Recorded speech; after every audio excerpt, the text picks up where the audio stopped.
મિત્રો, ખાસ કરીને ગ્રામ પંચાયતની ચૂંટણી એટલે લોકશાહીનું પ્રથમ ચરણ અને અંતિમ ચરણ છે એ સંસદ ભવન હોય. એટલે ગ્રામ પંચાયતથી સંસદ ભવન એટલે કે સરપંચથી કરીને વડાપ્રધાન સુધીની જે આખી કડી છે એ લોકશાહીનો મૂળભૂત કહી શકાય કે કેન્દ્ર બિંદુ છે. એની ફરતે લોકશાહી ચાલતી હોય છે. અને ગ્રામ પંચાયતની ચૂંટણી અગાઉ કહ્યું એમ કે જેમ અમેરિકાના રાષ્ટ્રપતિની ચૂંટણી જેમ લોકો સીધે સીધા પોતાના પ્રમુખને ચૂંટે છે એવી રીતે સરપંચને પણ લોકો સીધે સીધા ચૂંટે છે. તો 5 વર્ષનો સવાલ છે એટલે એક એવા ઉમેદવારને ચૂંટવો જોઈએ જેથી કરીને આપણા 5 વર્ષ સફળ બને. અત્યારે આપણે વાત કરશું ભુજ તાલુકાના ધાણેટી ગામની. અને અત્યારે અહીં અમે જ્યારે પ્રવેશ્યા ત્યારે માહોલ જોતા એમ લાગે જાણે વિધાનસભાની ચૂંટણીનો માહોલ હોય. તો એ દેખાડે છે કે પોતાના ઉમેદવારને લોકો કેટલો પ્રેમ કરી રહ્યા છે. તો ખાસ કરીને વાઘજીભાઈનું નામ જાણીતું નામ છે, વાઘજીભાઈ વાલજી માતા આહિર. એ ખાસ કરીને જ્યારે અમે ભુજમાં હોય ત્યારે બ્લડ બેંકની જ્યારે કોઈ વાત થતી હોય ત્યારે વાઘજીભાઈનું નામ આવે. આરોગ્ય ક્ષેત્રે એ આટલી નાની વયે એમને ખરેખર જે પ્રેરણા મળી છે એ એમને ધન્યવાદને પાત્ર છે. હું સૌપ્રથમ એમના પેનલના જે લોકો જે છે જે વોર્ડ વાઇઝ એમના હું નામ બોલી જઈશ અને ત્યારબાદ વાઘજીભાઈને મળશું કે શું તમારે કલ્પના છે ધાણેટી અને જૂથ ગ્રામ પંચાયતને કઈ રીતે તમે એક રોલ મોડેલ તરીકે જોવા માંગો છો, કયા કયા કામો તમે કરવાના છો. અને અન્ય સભ્યોને પણ મળશું, આ ગામના વડીલોને પણ મળશું, બહેનોને પણ મળશું કે તમે આ ગામને કેવું જોવા માંગો છો અને વાઘજીભાઈ ઉપર તમે કેટલો વિશ્વાસ મૂકો છો. તો આપણે સૌપ્રથમ મળશું તમામ સભ્યોને. સરપંચ પદના ઉમેદવાર તરીકે વાલજી માતા આહિર, વોર્ડ નંબર 1માં ડાઈબેન દેવજીભાઈ ડાંગર, વોર્ડ નંબર 2માં રાજીબેન પાંચાભાઈ માતા જેઓ બિનહરીફ, વોર્ડ નંબર 3માં ડાઈબેન દેવજીભાઈ માતા, વોર્ડ નંબર 4માં રાધાબેન બાબુભાઈ છાંગા પટેલ, વોર્ડ નંબર 5માં ગણેશભાઈ વાલજીભાઈ છાંગા, વોર્ડ નંબર 6માં ગાંગાભાઈ પચાણભાઈ રબારી, વોર્ડ નંબર 7માં મેરાભાઈ એટલે કે ગોકળભાઈ હીરાભાઈ રબારી, વોર્ડ નંબર 8માં રૂપેશભાઈ હરજીભાઈ રબારી. હવે આપણે સૌપ્રથમ મેં જ્યારે વાત કરી કે પ્રણેતા જે વડીલો બધા પ્રણેતા, તો ખરેખર આ ગામ એ મને ગમ્યો કે પ્રણેતા જે છે એ વડીલો છે. તો એ ગામમાં કોઈ દી કચાશ ન હોય. વડીલોનું માર્ગદર્શન અને યુવાનોનું જ્યારે શાસન હોય ત્યારે આ ધાણેટી ગામ હું આશા રાખું અવારનવાર કહેતો હોઉં છું કે મને અમુક ગ્રામ પંચાયતો કચ્છમાં ગમે છે જેમાં મુન્દ્રા તાલુકાનું સમાગોગા ગામ હોય જેને વડાપ્રધાન નરેન્દ્ર મોદીએ ₹1 કરોડ એક એને ગ્રાન્ટ આપી છે. એ રોલ મોડેલ ગામ આ ધાણેટી ગામ પણ બની શકે છે જ્યારે આવા યુવા સરપંચ પદના ઉમેદવારને જો લોકો કળશ ઢોળશે. તો મળશું આપણે વાઘજીભાઈને કે વાઘજીભાઈ કેવા સપના છે અને શું શું મુદ્દાને લઈને તમે અત્યારે લોકો સમક્ષ જઈ રહ્યા છો. ભાંગતા ગામડાને કેમ બચાવવું, ભારત એટલે ગામડું કહેવાય એમ. એમના જે સંકલ્પ છે કરું છું કામ એ બધા મારા વડીલોની ખૂબ અમારા ઉપર કૃપા છે અને એમની પ્રેરણાથી હું આ બધું કરું છું કે આરોગ્ય ક્ષેત્રે મારાથી જેટલું થાય. અમે 2 એમ્બ્યુલન્સ અત્યારે ભુજ મધ્યે ચલાવી છે, આઈસીયુ અને એક સાદી એમ્બ્યુલન્સ. એક છેલ્લા 5 વર્ષ હું મારા ધાણેટી મારા પંપ ઉપર ચલાવું છું જે એકદમ નિઃશુલ્ક છે. એક અમારું મેડિકલ સ્ટોર ચાલે છે, અમારી સંસ્થા દ્વારા ચાલે છે, જે બહુ રાહતદાર 10 થી 50% સુધી રાહત આપી છે. ખાસ કરીને જો તમારા ઉપર ફરી પાછા આ મતદારો કળશ જોડે છે તો કયા કામને પ્રાથમિકતા આપશો? જે છેલ્લા 4 વર્ષમાં જે અધુરાશ રહી એને પૂરા કરવાની અને જે અમારા મોદી સાહેબનો જે સપનો છે જે ગામડાને ભાંગતું બચાવવું એના માટેના જેટલા શક્ય એટલા પ્રયત્ન કરી અને આધુનિક ગામડું કેમ બને એના માટે મારા પૂરા પ્રયત્ન રહેશે. યુવાઓ માટે શું પરિકલ્પના છે? કારણ કે તમે યુવા છો અને અહીંયા જે ભણતા બાળકો છે એમને અને દીકરીઓને ખાસ કરીને એના માટેની શું કલ્પના? હું છેલ્લા 5 વર્ષથી એક ટ્રસ્ટ ચલાવું છું, Vivekananda medical and education charitable trust. એના દ્વારા મેં છેલ્લા 3 વર્ષથી હું દર વર્ષે સરસ્વતી સન્માન સમારંભનું આયોજન કરું છું અને લગભગ 100 છોકરાઓને દર વર્ષે અમે 5 સ્કૂલ છે ટોટલ ધાણેટીમાં, પ્રાથમિક શાળાઓ, એક હાઈસ્કૂલ. એ ટોટલ છોકરાઓને 1 થી 3 નંબરે જ આવતા છોકરાઓ છે એને બધાને મેં સન્માની છે. અને એમાં ચીફ ગેસ્ટ તરીકે એક વખત અમારા MP સાહેબ આવ્યા હતા, 2 વખત વાસણભાઈ આહિર સાહેબ આવ્યા હતા. એમ કરીને મેં ટૂંકમાં પ્રોત્સાહન માટે પૂરેપૂરા મારા પ્રયત્ન રહે છે. યુવા જે છે, આવતું ભારત જે છે, યુવા ભારત છે, એને કેમ અમે પીછબળ આપી શકીએ અને કેમ એને પ્રોત્સાહન આપી શકીએ એના માટેના પૂરા પ્રયત્ન કરીએ. ખાસ કરીને બહેનોની સંખ્યા ખૂબ જ અત્યારે હું ગામડામાં જોઉં છું પરંતુ આટલી સંખ્યા મેં ક્યાંય જોઈ નથી. એટલે વિધાનસભા જેવો માહોલ જે દેખાડે છે કે લોકો તમને ખાસ કરીને પસંદ કરી રહ્યા છે. પરંતુ બહેનો માટે એમની સુરક્ષા, એમની રોજગારી, એમને ખાસ કરીને પગ પર નિર્ભર થઈ શકાય. આમ તો સમૃદ્ધ ગામ છે છતાંય કોઈક એવા નબળા એવા પરિવાર હોય એમના માટે શું કરશે? આમ તો અમારે ખૂબ ભગવાનની મુરલીધરની કૃપા છે અમારા ગામ ઉપર કે અમારે આર્થિક રીતે કોઈ જાતની કોઈ જરૂરત રહેતી નથી, તકલીફની. બીજા નંબર જે વાત કરી સુરક્ષામાં અમારે ગામડામાં એ મોટી શાંતિઓ છે કે સુરક્ષા બાબતે કોઈ જાતની ક્યારેય પ્રશ્ન રહેતું જ નથી, એમ પ્રશ્ન રહેતું જ નથી. ખાસ કરીને ગ્રાન્ટ જે છે એ સરપંચો ખરેખર પ્રબળ હોય તો ગ્રાન્ટ અનેક મળતી હોય છે. જિલ્લા પંચાયત, તાલુકા પંચાયત, ધારાસભ્ય અને સંસદ સભ્ય પણ તમારા જે ખાસ કરીને મિત્ર છે. તો એ બધી ગ્રાન્ટ કેવી રીતે તમે વધુ 5 વર્ષમાં લઈ આવો? ખૂબ પ્રયત્ન કરી છે. છેલ્લા 4 વર્ષમાં અમે ખૂબ લગભગ 70% જેવા ગામમાં પેવર બ્લોકના રોડ કર્યા છે, આરસીસી રોડ કર્યા છે. ગટરની જે ખૂટતી હતી અત્યારે 100% ગટર, 100% પાણી ગામમાં અત્યારે બધે પહોંચી ગયું છે. અને હવે જે અમારા મોદી સાહેબની સ્વપ્ન હતો કે ભાંગે નહીં ગામડું, એના માટે નાણાં પંચની જે યોજના છે કે સીધો સરપંચને ગ્રામ પંચાયત પોતે ઠરાવ કરી અને ગામના વિકાસના કામો કરી શકે છે. એટલે હવે કોઈ નિર્ભર ધારાસભા ઉપર કે લોકસભા ઉપર કોઈ નિર્ભર રહી અને સરપંચે કરવું પડે જરૂર નથી. પોતે કેપેબલ હોય તો સારું કામ કરી શકે છે, ગામનો વિકાસ કરી શકે છે. બહુ જ સરસ એક મુદ્દો મને ગમ્યો કે ગામડું ભાંગે નહીં તો શરૂઆતમાં ખાસ કરીને મહાત્મા ગાંધીને જે ચિંતા સતાવતી હશે કે ગામડા ભાંગી રહ્યા છે અને શહેર જે છે એની અંદર વસ્તી ઠલવાઈ રહી છે. પરંતુ ગામ જો બધી જ સુવિધાઓથી ખરેખર સજ્જ હશે તો ગામડા ભાંગશે નહીં. અને જે ભારત જે છે એ મૂળ ગામડું છે, પશુપાલન અને ખેતી છે. તો હું વાઘજીભાઈને અંતિમ પ્રશ્ન પૂછી કે પશુપાલન અને ખેતી આધારિત તમે ખાસ કરીને શું આગામી તમે દ્રષ્ટિ? આમ તો અમારું જે સમાજ છે અહીંયા માલધારી સમાજ જ કહેવાય. આહિર સમાજ અને રબારી સમાજ લગભગ 70-75% છે. અને મૂળભૂત અમે બધા માલધારી કહેવાય એટલે અમારું ખેતી અને પશુપાલન જ મુખ્ય ધંધો છે. એટલે અમારે પાણીનો જે પ્રશ્ન હતો અત્યારે સારું છે પાણી માટે. અને પશુપાલનમાં પણ અત્યારે જે દૂધની ડેરીઓ ચાલુ થઈ ગામડે એનાથી ખૂબ સારું છે. રેટ સારા મળે છે, ભાવ દૂધના. એના કારણે અત્યારે પશુપાલન તરફ લોકો સારું એવું ભરે છે. રૂપેશભાઈ રબારી, વોર્ડ નંબર 8 સદસ્ય. ચોક્કસ સારો બધા મારા જુવાન અને ઉત્સાહી સરપંચશ્રી પહેલા અગાઉ પણ સરપંચશ્રી રહી ગયા છે. બહુ સારો ઉત્સાહ છે. ગામની લાગણી છે કે ફરીથી વાઘજીભાઈ આરૂઢ થાય અને સબબ લાગણી છે. સમસ્ત પગની સમાજના આગેવાનોની સાથે જોડાયેલા છે. Ward number 5 છાના ગણેશવાલજી. બહુ સારો પ્રતિસાદ મળી રહ્યો છે. અમારા ગામમાં અમે જે સરપંચના ધોરણમાં જે ચાલુ કામ કર્યા હતા, દારૂ બંધ કરાવવો, જુગાર બંધ કરાવવો, એના માટે અમને બહુ જ સારામાં સારો પ્રતિસાદ મળ્યો. મિત્રો ખાસ કરીને આ ધાણેટી ગામમાં હું જ્યારે અહીંયાથી નીકળતો હોઉં ત્યારે રામકૃષ્ણ કોલેજ અને રામકૃષ્ણ અને વિવેકાનંદના જ્યારે આશીષ અને સંસ્કાર હોય ત્યારે વ્યસન જે છે એ ખાસ કરીને એ દૂષણ છે. અને આપણા ભારતને જો ખતમ કરવાનું જો કોઈ પ્રેરણા સ્ત્રોત હોય તો એ વ્યસન છે. તો એ ખાસ કરીને જે વાત કરી ભાઈ મને ખૂબ જ ગમી છે. 5 વર્ષમાં બહુ સારામાં સારા ગામના કામ કર્યા છે. ફરીથી એમની નેતૃત્વ અગ્રણી અને આહિર સમાજના ખાસ કરીને જાણીતા નારાયણભાઈ ચિંતા નથી, ચાલો કામ કરશે. મિત્રો આ એક મજાની વાત છે કારણ કે ગ્રામ પંચાયતની ચૂંટણી છે એ કોઈ પક્ષ ઉપર નથી હોતી. તેમ છતાં એમણે જે નારાયણભાઈ વાત કરી કે જે અમારા સૂચનો હોય છે એ સ્વીકારવામાં આવે છે, એ તો ભવિષ્યની વાત છે. પરંતુ અત્યારે જે માહોલ જોવા મળ્યો છે એ માહોલ બહુ સારો છે. હું ખાસ કરીને અન્ય કોઈ વ્યક્તિને કહીશ જે આ બોલવા માંગતા હોય આ વિશે. જી, આ મારા મિત્ર છે ખાસ કરીને જેના થકી હું આજે આવ્યો છું અને મારી સાથે LLB કરેલું છે અને વકીલાત ક્ષેત્રે એટલે કાયદા ક્ષેત્રે પણ ખાસ કરીને અમે બંને સાથે ભણેલા છીએ. અને વાઘજીભાઈ સાથે સંપર્ક કરાવવાનો પણ મારા મિત્ર. કેવો ઉત્સાહ જોવા મળે છે યુવાનોમાં? છેલ્લા 4 વર્ષની અંદર જે વાઘજીભાઈ કામગીરી કરી એ પ્રજાજનોમાં કોઈ શંકાને કોઈ સ્થાન જ નથી. કારણ કે વિકાસ એમનો મંત્ર છે. ના વાદ ના વિવાદ, ફક્ત વિકાસ, વિકાસ અને વિકાસ.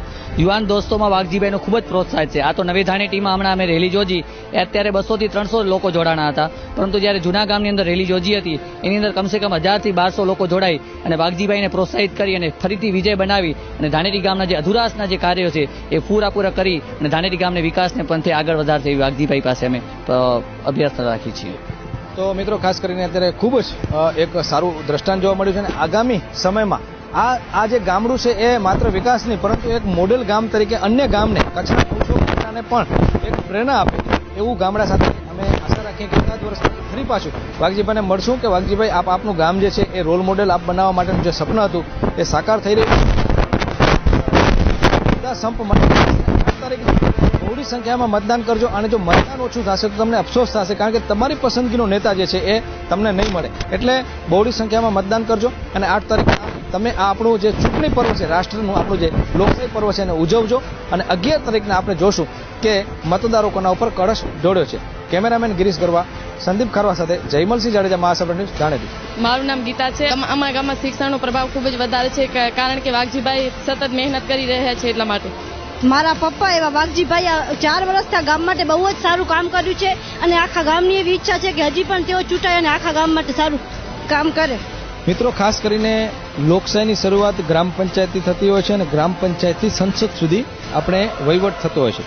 પરંતુ સરપંચની ચૂંટણી એટલે મહત્વની હોય છે કારણ કે આપણે બધા સીધી રીતે સરપંચને ચૂંટતા હોય છે. જેમ મેં અગાઉ પણ કીધું કે અમેરિકાના પ્રમુખની ચૂંટણી ત્યાંના લોકો સીધા પ્રમુખને જ ચૂંટતા હોય છે, એમ સીધા કોઈ પ્રમુખને કે સરપંચને ચૂંટે તો એ ગ્રામ પંચાયતની ચૂંટણી છે. બાકી બધી ચૂંટણી જે છે એ એના ચૂંટાયેલા સભ્યોથી થતી હોય છે. પરંતુ અત્યારે આપણે ભુજ તાલુકાનું એક એવું ગામ છે ધ્રંગ, અને ધ્રંગ હોય એટલે મેકણ દાદાનું નામ આવે, અને મેકણ દાદાનું નામ આવે એટલે એક એવું જાગૃત ગામ. અહીં મેળા થતા હોય છે, અહીં કોમી એકતાની પ્રતીક છે. અહીં લોકો આવી અને એક કહી શકાય કે એક આધ્યાત્મિક અનુભૂતિ અને શાંતિ અનુભવતા હોય છે. પરંતુ આની બાજુમાં જે ગામ છે એ ગામની અત્યારે ચૂંટણી છે, ત્યારે આ ગામમાં એવા જાગૃત જે છે એ રાણીબેને સરપંચ પદ તરીકે ઝંપલાવ્યું છે, અને પેનલનું નામ છે નવનિર્માણ પેનલ, અને એના પ્રણેતા છે પાંચાભાઈ. એમની સાથે સાથે 8 વોર્ડના સભ્યો પણ પોતે ઝંપલાવ્યું છે. તો એ પહેલા આપણે ઝડપથી હું બોલી જઈશ. આ જે નવનિર્માણ પેનલ છે એના પ્રણેતા છે પાંચાભાઈ કરશનભાઈ વારોત્રા, સરપંચ પદના ઉમેદવાર છે રાણીબેન પાંચાભાઈ વારોત્રા. પછી વોર્ડ વાઇઝ હું વાત કરું તો વોર્ડ 1માં ભરત રામજી કાપડી, ચેતનકુમાર ભાલમર કુવાડિયા, માવજીભાઈ પાંચા કુવાડિયા, કેશાબેન હાજી ચાવડા, કોકિલાબેન વાલજી માતા, ગોમીબેન રમેશ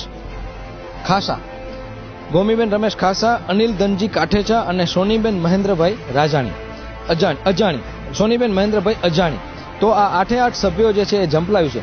તો અત્યારે ખાસ કરીને હું પ્રણેતાને મળીશ, સરપંચ પદના ઉમેદવારને મળીશ, અને ભરતભાઈ અને ખાસ કરીને માવજીભાઈ પણ છે.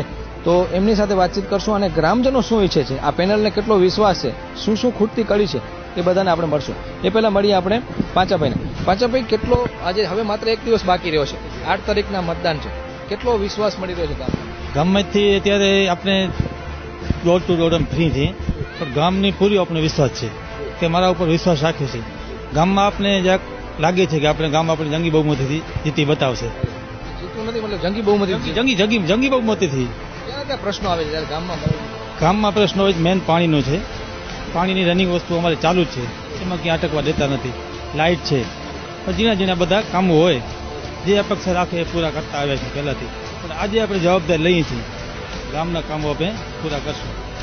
ગ્રાન્ટની ખાસ કરીને બહુ જરૂર પડતી હોય ગ્રામ પંચાયત. તો ગ્રાન્ટ કેવી રીતે તમે ખાસ કરીને કઈ રીતે તમને એમાં કેટલું પ્લાનિંગ છે? તાલુકા પંચાયત, જિલ્લા પંચાયત, ધારાસભ્ય, સંસદ સભ્ય, એક બધી ગ્રાન્ટો તમને મળે એના માટે શું પ્રયત્ન? અને જ્યાં જઈએ ને તાલુકા પંચાયતમાં જઈએ તો અમારા તાલુકા પંચાયતના ચેરમેન છે, તાલુકા પંચાયતના પ્રમુખ છે, જિલ્લા પંચાયતમાં આપણા હરિભાઈ હીરા ઝાંટિયા છે, ત્યાં પણ આપણા અમારી પટ્ટીના ભૂરાભાઈ આહિર છે. જ્યાં કંઈ જઈએ ત્યાંમાં ગ્રાન્ટો ફૂલ મળે છે. અને અમારા ગામનો વિકાસ જે થયો છે ને, જે ગજબનો થયો છે. ગામ કરતાં વિકાસ વધી ગયો છે આજની તારીખમાં, પણ અમારે હજી એનાથી વધારવો છે વિકાસ. આ હતા પાંચાભાઈ, અને ખાસ કરીને રાણીબેને પણ કહેશું. રાણીભાઈ, કેટલી ખુશી? રાણીબેન, કેવો વિશ્વાસ છે? અમને તો પૂરો વિશ્વાસ છે. આપણે એટલી બધી બેનો ખુશી છે કે આપણે કોઈ પણ કામ હશે તો આપણે પૂરા પાડીશું. અમને તો એ જ કે અમારા કોઈ કામ નથી ગામમાં, તો કોઈ કામ બતાવજો કે રાહત કામ ખોલજો, કે પાણીનું હોય કે બીજો પણ કોઈ હોય તો અમે કરી આપશું. આ એક જે છે ડોર ટુ ડોર જઈ અને લોકોના પ્રશ્નોને સાંભળવા, એ પણ એક લોકપ્રતિનિધિની ફરજ છે. અને ચૂંટાયા પછી તો લોકો ખાસ કરીને ભૂલી જતા, પરંતુ અત્યારે એમણે કીધું કે જે કંઈ કામ છે એના માટે અમારી પેનલ જે છે એ સક્ષમ છે.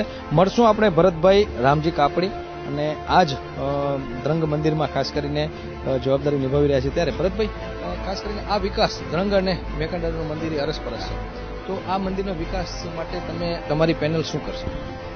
એટલે સક્ષમ જ છે અમારી પેનલ, અને 2 જે સાહેબ બરાબર સરપંચ પદના ઉમેદવારમાં ઊભા છે, ભરતભાઈ કુવાડિયા અને પાંચાભાઈ. એટલે એમાં ઘરના જ છે, બરાબર. તો 2 સક્ષમ જ છે અને 2 બરાબર છે. પાંચાભાઈ કરીને ખાસ પાંચાભાઈ બરાબર જ છે, અને બંને માથે વિશ્વાસ છે કે બંને કરશે. અને બહુ પક્ષપાતીઓ છે નહીં, બરાબર. અમે છે 8 સભ્ય, 8 અમે બિનહરીફ છીએ. આમાં અમારી ચૂંટણી જે રહી એવી કઈ ભાઈચારા જેવી ખાલી ચૂંટણી પૂરતી ચૂંટણી છે, બાકી પક્ષપાત કે એવું કાંઈ છે નહીં. અને અમને વિશ્વાસ છે બંને બરાબર છે, અને ચૂંટણી શાંતિથી થઈ જશે. અને જે સારી વસ્તુ જે હશે એ જ આવવાની છે. લોકો સારી વસ્તુ છે એને જ પસંદ કરશે, એટલો કહીશ. જય જય. જીનામ ખાસ કરીને અમારું ગામ નાનકડું ગામ, કુટુંબ માફક ગામ છે, અને મેકરદાદાની મેર છે ગામ ઉપર.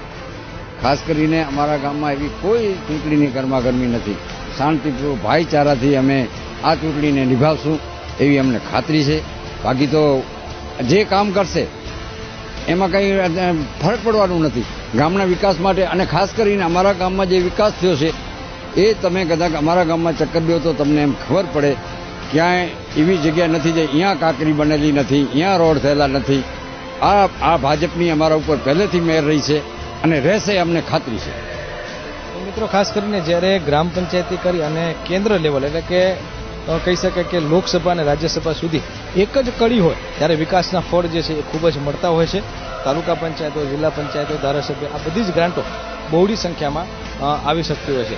અને આ જે ધાર્મિક સ્થળ છે, અંદરનો વિકાસ જે છે એ જો ખરેખર સારો વહીવટ થાય 5 વર્ષ સુધી તો હજુ પણ આ જે સ્થળ છે એ પ્રવાસન ક્ષેત્રે ખૂબ જ દેશ વિદેશમાં જાણીતું બનશે. આપણે ગામના મહિલાઓને મળીએ કે એમની દ્રષ્ટિએ, કારણ કે ગામમાં સૌથી વધુ રહેવાનું મહિલાઓને હોય છે, તો એના બહેનો શું વિચારે છે? હાજી બેન, શું? ગીતાબેન, માહોલ તો સારો છે. હા, ગામનું કામ કરે એવો જોવો જોઈએ ને. આ લાઈટ, પાણી એવો આશા હોય અમારી, એ પૂરી કરે એવો સરપંચ હોવો જોઈએ. મારું નામ મણીબેન છે. એટલે હવે બધે બેનો કહેશે કે અમારે આ ખુરશી ગળી છે તો અમારા રાણીબેનને અમે બહુમતી જીતાડશું અને એ બધા કામો અમને કરી આપશે એમ વિશ્વાસ છે અમને પૂરો. આ ધાર્મિક સ્થળ જે આપણે મેકરદાદાનું મંદિર છે એને અન્નક્ષેત્ર છે, એનામાં શું તમારી દ્રષ્ટિએ કામ હજી બાકી છે? હવે એ તો બધો થઈ ગયું છે અને જે કહેશે એ રાણીબેન કરવા તૈયાર છે અને બધું થશે એમ. તો ખાસ કરીને અત્યારે મહિલાઓ પણ ઉત્સાહમાં છે અને આ બધા જ કામો જે ખૂટતી કડી. અને બીજું એક અંતમાં કહી દઉં કે 8 તારીખના મતદાન છે ત્યારે તમામ કામ કે વાડી હોય, ખેતર હોય, એ બધા કામ એક દિવસ માટે યા તો અડધો દિવસ માટે મૂકી અને બહોળી સંખ્યામાં મતદાન કરજો તો જ તમારો ઉમેદવાર જે છે પસંદગીનો ઉમેદવાર આવશે. કારણ કે 5 વર્ષનો સવાલ છે અને માથે વિધાનસભાની ચૂંટણી પણ આવી રહી છે ત્યારે આ ગ્રામ પંચાયતની ચૂંટણી એ બહુ મહત્વની છે અને તમારો કિંમતી મત વેડફાય નહીં અને સાંજના 5 વાગ્યા સુધી દરેક લોકો 10 મિનિટનો ટાઈમ કાઢીને મતદાન કરી આવજો. હાલ આ નવનિર્માણ પેનલ જે છે અત્યારે જોશમાં છે. અન્ય કોઈ બેન બોલવા માંગશે ખાસ કરીને જે કાંઈ ખૂટતી કરી? બેન, તમે બોલશો કંઈ?